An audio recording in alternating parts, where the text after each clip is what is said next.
पनडुब्बा एक ऐसी कहानी जो गांव घर में अक्सर घटते ही रहती है। ये घटना मेरे एक सब्सक्राइबर अनिकेत के साथ हुई है। धनबाद के पास एक छोटे से गांव वड़वा टोला, वहीं का रहने वाला था अनिकेत। उसने बताया, गांव के चारों तरफ खेत और पुराने जमाने वाला कच्चा घर और बीच गांव में एक पुराना मंदिर। लेकिन गांव की सबसे डरावनी जगह थी गांव के बाहर वाला वो पुराना तालाब। अनिकेत ने बताया कि लोग उसे पनडुब्बा वाला तालाब कहते थे। दिन में सब कुछ सामान्य लगता था, जैसे कि बच्चे तालाब में नहा रहे हो, मछुआरे मछली पकड़ रहे हो। लेकिन जैसे ही शाम होता, वहां का पूरा इलाका खाली हो जाता। गांव के बूढ़े लोग कहते थे कि कई साल पहले उस तालाब में एक आदमी डूबकर मर गया था। मरने से पहले वो जोर जोर से चिल्ला रहा था, कोई मुझे बचा लो, कोई मुझे बचा लो, कोई मुझे नीचे खींच रहा है। लेकिन जब वहां पे गांव वाले पहुंचे तो वो पूरी तरीके से पानी में डूब चुका था।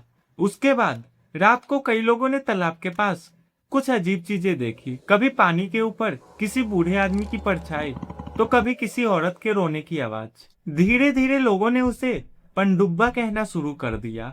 एक रात अनिकेत अपने दो दोस्त सोनू और बिट्टू के साथ गांव घूम रहा था। अनिकेत ने बताया कि उस दिन शाम से ही गांव में अजीब माहौल था, क्योंकि उस दिन एक बकरी चराने वाला ने दावा किया था कि उसने तालाब के पास एक बूढ़े आदमी को पानी के अंदर खड़े देखा है।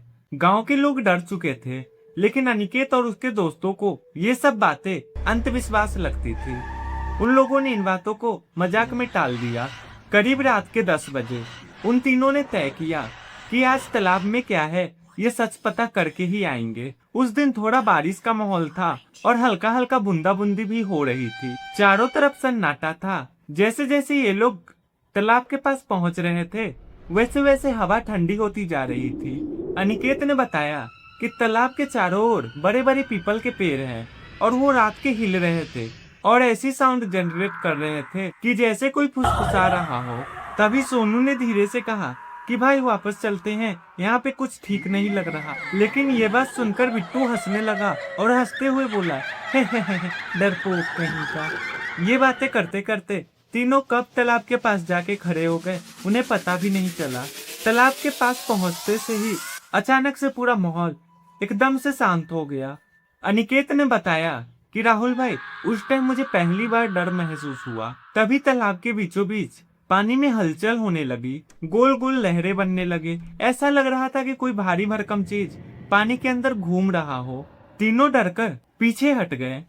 फिर अचानक से पानी में छपक सी आवाज आई, जैसे कोई पानी से तेजी में बाहर निकला हो। तभी अनिकेत ने कांपते हाथों से टॉर्च जलाया और पानी की तरफ देखा, और उसी पल उसके शरीर में सिहरन दौड़ गई। उसने देखा कि इतनी रात को एक बूढ़ा आदमी पानी में कमर तक खड़ा था।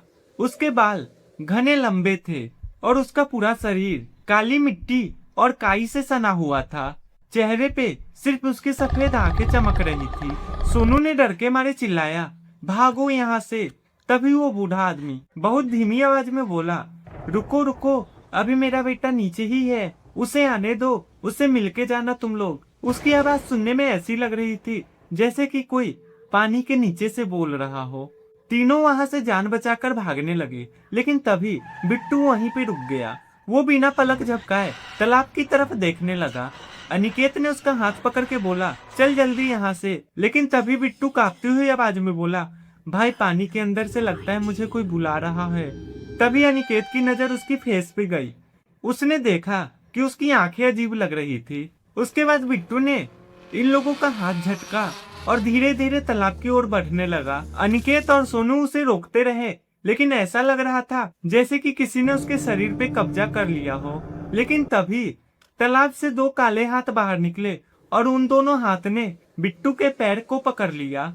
बिट्टू जोर से चीखा, बचाओ, और अगले ही पल वो पानी के अंदर खींच गया। फिर तालाब बिल्कुल शांत हो गया। अनिकेत ने बताया कि सिर्फ पानी के गोल गोल लहरें बन रही थी। अनिकेत और सोनू उस तालाब के पास से भागकर गांव वालों के पास गए और इन दोनों ने बिट्टू के साथ जो जो हुआ वो बताया। पूरी रात गांव वाले बिट्टू को ढूंढते रहे, लेकिन असली डर तो अगली सुबह शुरू हुई, क्योंकि सूरज उगते ही बिट्टू वापस मिला।